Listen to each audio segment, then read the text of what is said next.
And it's still hard. It always will be. When you're talking real people's stories of hurt and pain, it just is.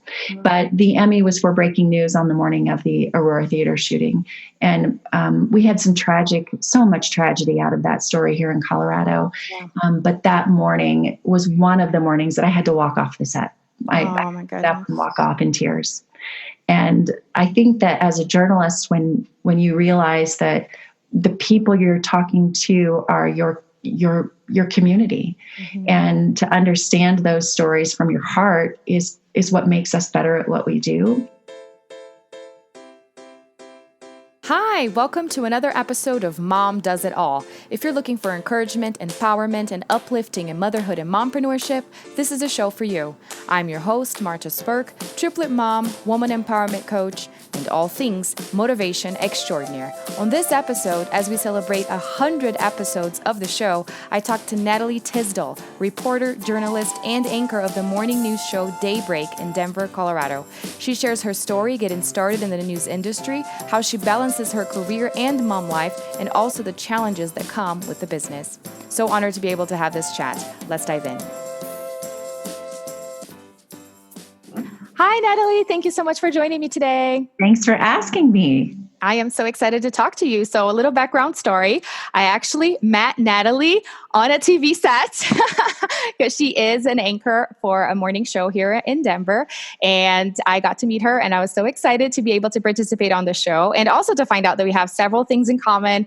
She's had contact with Brazilians before. She had an Brazilian au pair, taking care of her kids. So she knows some words in Portuguese, and she's from Nebraska. And my husband's family, all of his family, and he is from Nebraska. So that's fun facts, things in common. But of course, I wanted to have her on the show to talk about her career, how she got started doing what she does, and all the achievements that she's had throughout this journey, and also about mom life, how she balances mom life. So I'm super excited to know more about your story. So tell us from the beginning. Thank you. Well, it's turnabout since I got to interview you. Yes. And now you get to interview me, which is so much fun. I meet so many of my friends and people that become important to me through my job, which I feel really, really blessed to get to interview people and do what I love for a profession.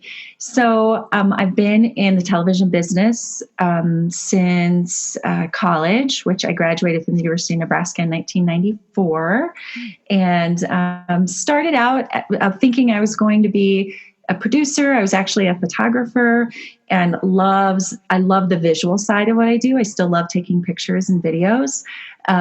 So I started out that way, and then I was a producer and kind of worked my way then into a reporting job. And then that turned into an anchor job. And I've bounced around the country, working in Nebraska first. I worked for a little over a year in Idaho in a small town called Twin Falls. And then I moved to Alabama. So I was on the Gulf Coast in Mobile, and worked in that market for about 6 or 7 years before working in Texas for a year and then moving to Denver.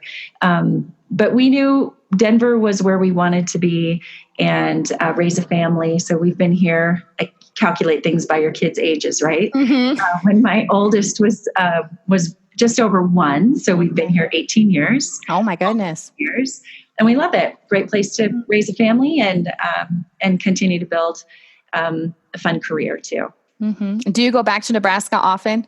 My family's there. So my mom and my sister, and the rest of my family, a lot of them are there. So I do go back often. Yeah. Is that where you spend holidays and stuff? Because that's what we've been doing. We've been driving back for the holiday season. You know that drive as well as I do. Yes. We kind of trade off them coming here and we go there. Okay. Yeah. Oh, that's fun. And is your husband from Nebraska too? He is. He's from the other side of Nebraska, on the western side, a town called North Platte.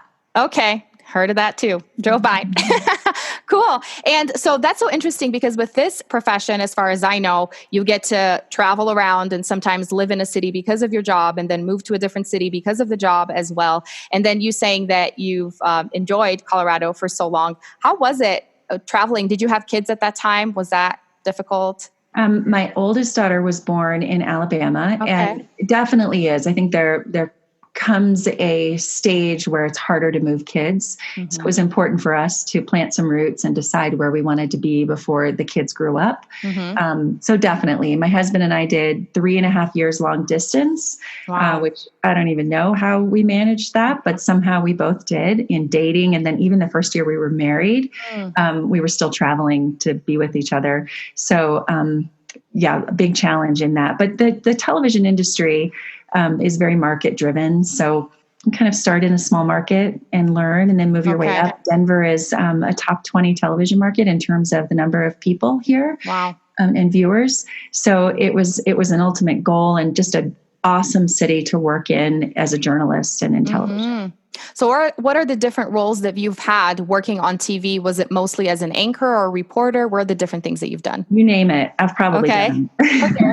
Tell us. Because I was a photographer, a videographer. So when I started, the cameras were much bigger than they are now. But taking video to producing newscasts, to writing newscasts, working on the assignment desk. So making the calls and setting up interviews, and then becoming a reporter. And in a small town, you do a little bit of everything. So producing, writing, reporting, and anchoring, and learning to do all of that all in one day. But I feel really lucky that I learned all of that at a young age, and especially before I had the demands of a family, because I had the time to invest in that. And then ultimately moving into an anchor role where I was able to really put my focus into being on the news desk and still being able to tell people stories. Okay. Oh, that's so interesting. Getting the experience, and just like you said, because I'm not in the industry and I don't know, but starting in a smaller city where you get to do everything could be overwhelming. But if you have the time and you don't have the kids, that's the perfect journey, right? The perfect route to learn all the things. And how do your kids feel? How old are they, by the way? So my oldest just left for college. Oh, wow. Still dealing with those emotions, but she's doing great. So she's 18, and then a sophomore in high school. She's 15. And then our son is 9, and he's in 4th grade. Okay. So you have some different ages there to enjoy different phases. And that's interesting going to college. I can't even imagine. Because in my case, all 3 will go at the same time, I imagine. So that will be very strange. You have 3 piggy banks that you're starting right now. I know. Yeah, there's that too. And how do they feel about mom being on TV? How does that go? It's very normal for them. They've all come yearly to take your kid to work day. They've all helped me with projects.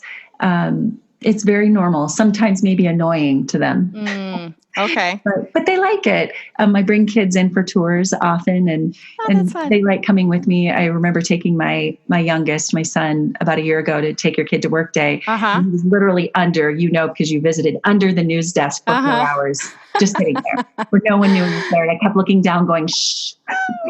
That was the adventure, right? I'm just hiding here. Yeah. That's so fun. I love it. Now, I do want to know more about the process, because like you said, it's a journey. You have to learn, and getting the opportunities to be in bigger roles and to work in a bigger city where there's more viewers and more responsibility and more things. How was that journey for you? Mostly just learning as you go, or finding the right people in the right time? Can you give us some scoop on that? Kind of getting into the television business? Yes. So I wasn't sure when I went to college that it's what I wanted to do. Okay. I was studying, like a lot of college kids, I was studying a lot of things. And I was in the journalism department, but I wasn't sure that I wanted to be in the business. So I got an internship at the local TV station. That's when I was a videographer and was doing more of the visual side of the business. But it's a competitive industry, and people who like being on TV, obviously you have to have the skill of an understanding of journalism, and I take that seriously. And I what I really enjoy most about it is meeting different people, learning something new every day. Every day is a new challenge. Every day you're talking about something different. It might be politics one day, and it might be crime, and then it's real estate, and then it's beauty and fashion and cooking. And that's what I love about it, is being able to meet people like you and your story, and then being able to tell people's stories. And it can be overwhelming at times too, especially the sad part of the news. Right. I think that's probably the hardest part about it for me. Yes. That the news isn't always happy. And there's an element of that we can put on a shelf as a journalist and just do what we need to do. And, with crime and you and I talked earlier about some of the hardships that we get into, but you just kind of learn to put that aside. I work really hard to bring inspirational stories in to what we do too, because I think that it's important that we balance that that we actually make people feel good when they watch too. Yeah, because that's one of the things that many people say, I don't watch the news because they don't want to watch the negative things, because even if you don't watch it, you already hear about it. So why would you take some time out of your day to be listening to people just focusing so much on that? So it's nice to have that balance. And I see a lot of that in the Daybreak show, because I know the night news is a little bit different of focus than the morning show. And I like how there's, more fun. You guys are so fun. I just love it. Like, it must be such a fun working environment, at least from my perspective, from what I see. It is. And I don't think I could get up at 2:30 in the morning if I didn't have fun and if I didn't love the people that I work with. And I like working those early morning hours because that gives me the flexibility with my family in the afternoon. But when that alarm goes off, there are days, if I didn't really love it, I don't know how I would do it. Right. And I didn't know 2:30. That's insane. So tell us a little bit about your routine, because working a morning show, that's nuts. I hadn't thought of that. Yep. So my alarm goes off at 2:30. Some days I jump right up. I try to, but that kind of depends on what's happening the night before, especially with kids' schedules. Yeah. So 2:30, and I do everything I can the night before. So getting clothes out, making determining what I'm going to take with me to work, getting my coffee ready at night so it's ready when I walk downstairs in the morning, all of that. I hit the road. Thankfully, the traffic's not bad. Hopefully at that time. Yeah. And then we hit the ground running as soon as I get to work. We have a all producer and anchor reporter meeting in the morning. Okay. 3:45. And we kind of go through what our 4.5 hour show is going to look like. It's a long show. Yeah. And there's a producer for every hour of our show. So they each kind of talk about what they're going to do. And then we go. In 4.5 hours, live TV actually goes pretty fast. Yeah. Well, and just like what you were saying, if you're having fun and there's one thing after the next, then time just kind of flies. And then what does your day look like once you're off? What time do you leave? So I spend a little bit of time there preparing for the next day, doing some social media. I enjoy that and connect with viewers a lot through social media. And so I spend the show's over at 9. We do a couple of things after for the web and a couple of promos that run on the television throughout the day. So we do that. By the time we're done with that, it's usually 9:15. We have a little meeting. Then I do a little bit of prep for the next day. So I'm usually leaving there around 10:30. Okay. 11, just kind of depends on what the day looks like. Okay. And then I usually try to get a few things done on my way home, because I know once I get home, it'll be busy. So a couple of post office, little shopping, whatever it is. By the time I get home, I'm doing family stuff. And then the kids get home from school. So you'd have some time where you're off without the kids around. So that's nice to do something for yourself. Because that was one of the things I was going to ask. And excuse me if I go back and forth here, but as you're saying, I keep thinking of different questions. Because I was thinking about once you started having a family, having the kids, in terms of your professional life, how did that look like if you considered taking a break, if you did take a break? And also, what does it look like for you being so busy, but also having kids, taking time for yourself? It's a loaded question, so start wherever you want. Marta, that is a loaded question. And isn't it the greatest challenge? I have definitely, and I've been in the business, I guess I can count between 20 and 25 years. And I've always worked an odd shift. I've never worked a normal shift. And I like that. And maybe you relate to that because you get your own time to do podcasts. Yes. So I like the odd shift, but later in my career now with 3 kids, that's become more of a challenge because of the time that I know I need to be a good mom and to be a good journalist, and all of that means taking care of myself. Yes. And I can't say that I've always been good at that. I battle it a lot. Mm-hmm. And, my kids always come first. And then usually it's my job. And then, of course, my husband, who's amazing, supportive, and busy as well.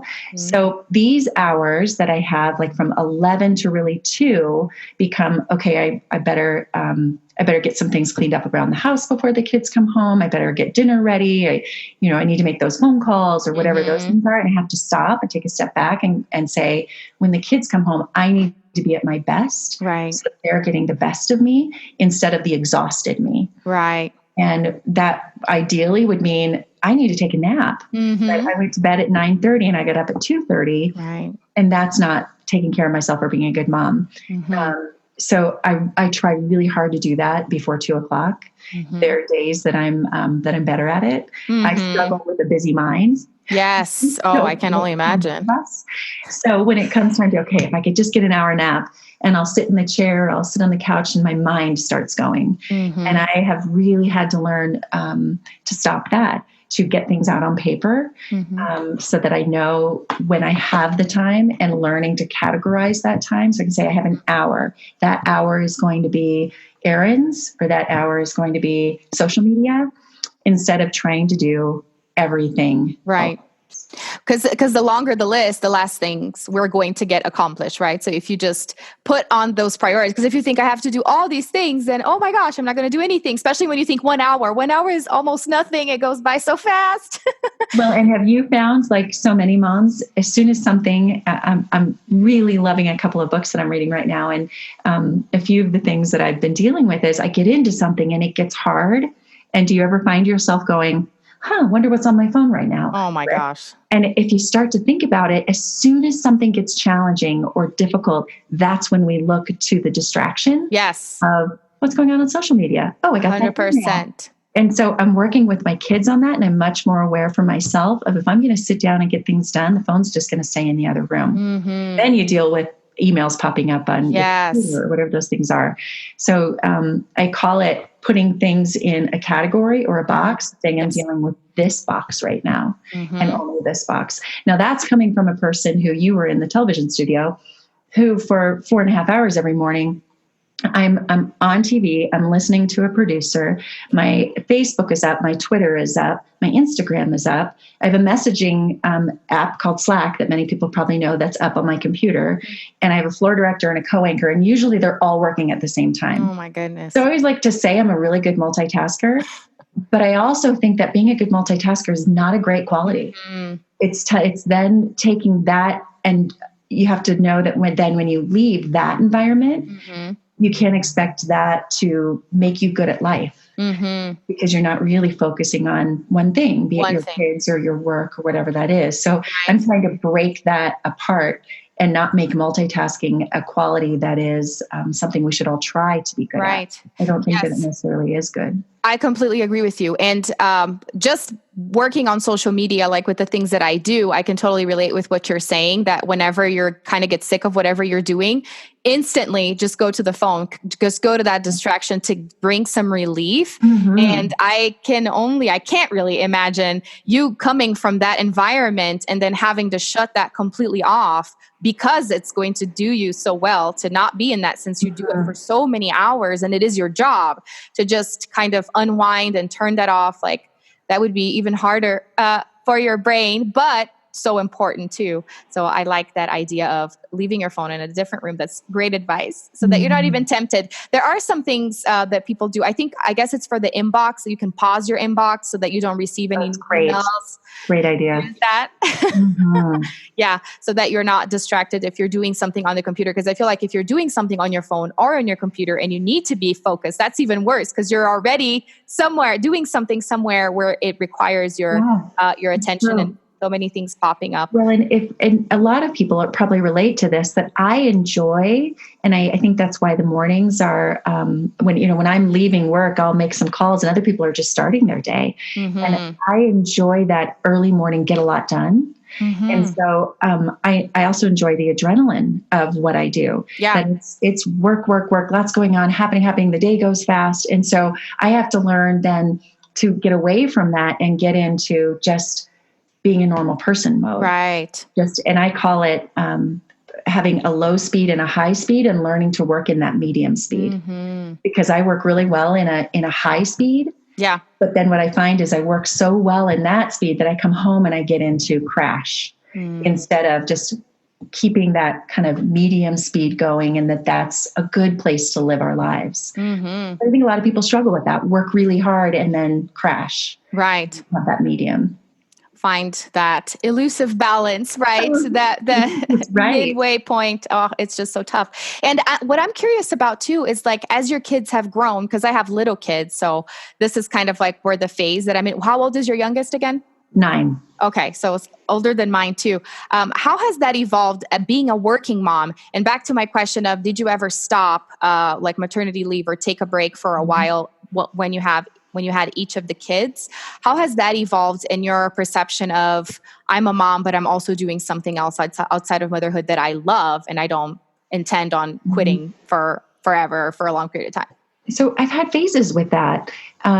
I've loved being a working mom. I've always said that I think it's good for me to have something, and something that I worked hard to achieve. And I love it. I, again, love what I do. And I've always thought that was a good example for my kids, and having my 2 oldest being girls, to know that I worked really hard for this. Yes. And I love it, and I'm passionate about it.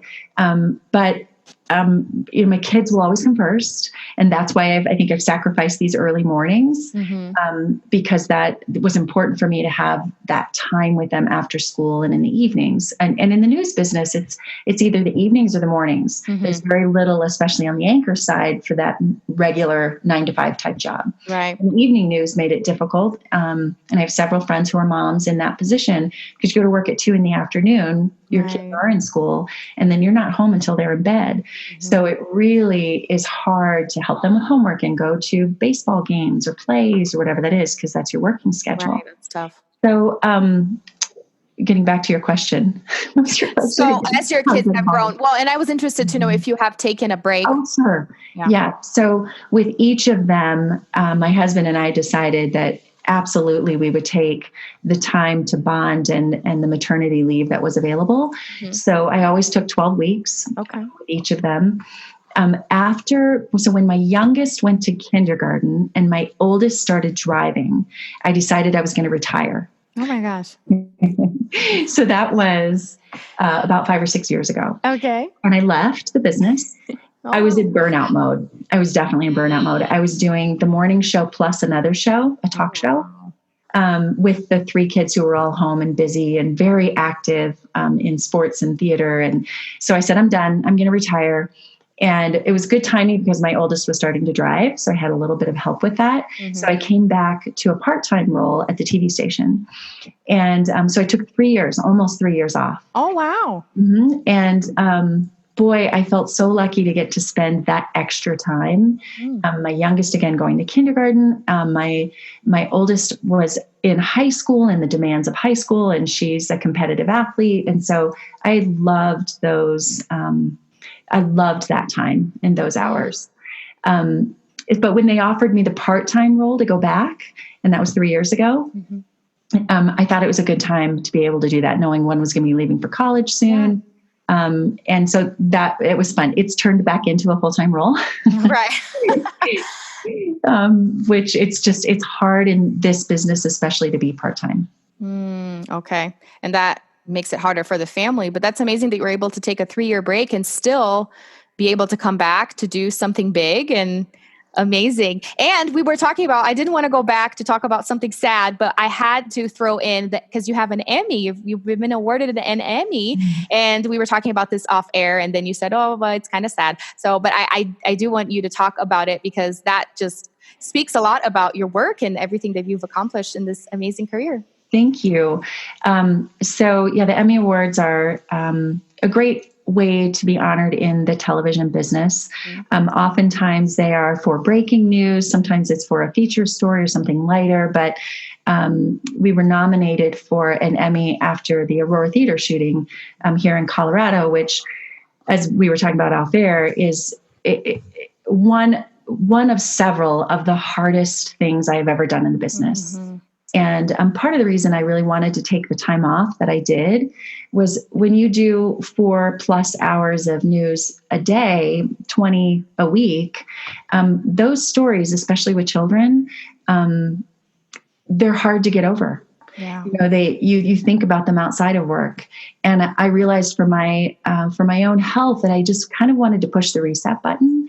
And, the stories that have impacted me the most, I think as a mom, were me having my children in my dreams, in those situations. Mm-hmm. So the theater shooting, the Sandy Hook shooting, Columbine, like all of these things, I didn't want to think about them anymore. Mm. And after those 3 years, I realized that it's a service to our community in how we cover the news and how we do it in a meaningful and respectful way.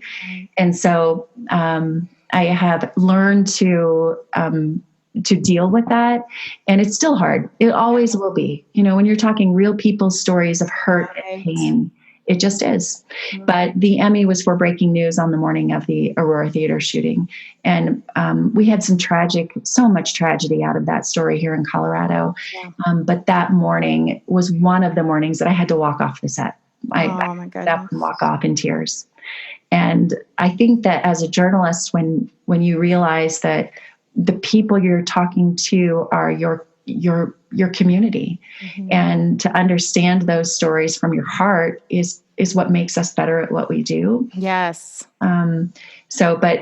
But yeah, thanks for asking. And it was just one of those really hard things, but I'm proud of my team. I'm proud of the people I work with and how we've handled some of those really hard situations. Yeah. Oh, it even gave me chills because at the end of the day, that's what it's all about, right? I mean, it's a job, but you're bringing stuff to other people that are actually real. Because I imagine, because I do so many things on social media, the whole screen stuff, that it almost seems like that person is not really a person. Yeah. But we're all real people with real feelings. And especially when you're covering something extremely real and painful like that, of course, I mean, your emotions are going to go full blown because, yeah, I can't even imagine. So that's crazy, but congratulations for covering it. That's amazing. Well, I always like to end the episode with some kind of piece of advice or something that you have. You've given several little nuggets here and there, talking about taking some time for yourself and turning off from work and from your phone. But is there anything else that you could say to maybe a mom that's listening to us right now, in terms of like balancing career and mom life, or whatever it is that you have in your heart? I think probably as a lot of moms know that we're not perfect, and striving for perfection will absolutely drive you crazy. Yeah. To be forgiving to yourself, give yourself grace, give it to your kids. When you're having a bad day, it's okay to say that. And probably the theme I like to yearly, and I started this about 4 or 5 years ago, have a theme for our family. And we talk about it around the table. We kind of have our up and down of the day, and then how did you use that theme? And our first one was gratitude. And then we went to tenacity. And the one that I'm living for my life right now is authenticity. And on television, it's not always happy, but being able to bring authenticity into that business, and also just into my life and in my family, that if I'm having a bad day, it's okay for my kids to know that, because in turn, I want them to be able to tell me that. So just living that life of who am I really, and being able to say that and not fake it. And that's right. Social media, that's everywhere else. So probably my advice would be to set a theme for yourself and remind yourself of that, and let it be encouragement for you day in and day out. I even write it. I'm just sitting at my desk and I'm looking at my to-do list, and I write my theme at the top of my to-do list whenever I have one, just to kind of bring it back to me every day. Oh, I love that idea. And especially talking about it with the kids around dinner time. That's something that I was actually telling my husband yesterday that we need to start doing with the kids now that they're older and they just won't stop talking. It's like, let's start asking them questions and, make sure we're keeping that communication open, because that's so important for them to know that they can talk to us and be themselves, right? And not be afraid. But we have to do the same. We have to be able to let them know what's going on in our minds and what we're feeling, because that sets the tone for them to do the same. I love that. Great advice. So how can we find you on social media? Obviously, if you're in Colorado, you can go watch you Thank you. in the morning, but tell us how to find you. So we live stream every day on the internet too. Oh, okay. Yeah, so we're on 4:30 in the morning, early until 9 on KWGN. Channel 2 in Denver. But my social media, I'm very active on Facebook, Natalie Tysdal. I'm on Twitter. I'm loving Instagram right now. I love doing Instagram stories. I see you on there too. Yeah. I try because I know that the kids are anything out there. If they're doing the social media, I'm on TikTok now. I'm on Visco now. Like if they're there, I'm there. That's my theme as a mom is if they're doing it, I'm going to do it. Gotta see what it's all about, right? So find me on any of those platforms. Awesome. Well, thank you so much. This was just such a pleasure. I'm so grateful.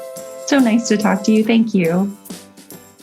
How amazing was that? What a way to celebrate 100 episodes, talking to a genuinely amazing person. I feel so privileged and blessed to have made it this far with this show. Thank you so much for all your support. And don't forget to connect with Natalie. All the information is in the show notes. Until next time, bye.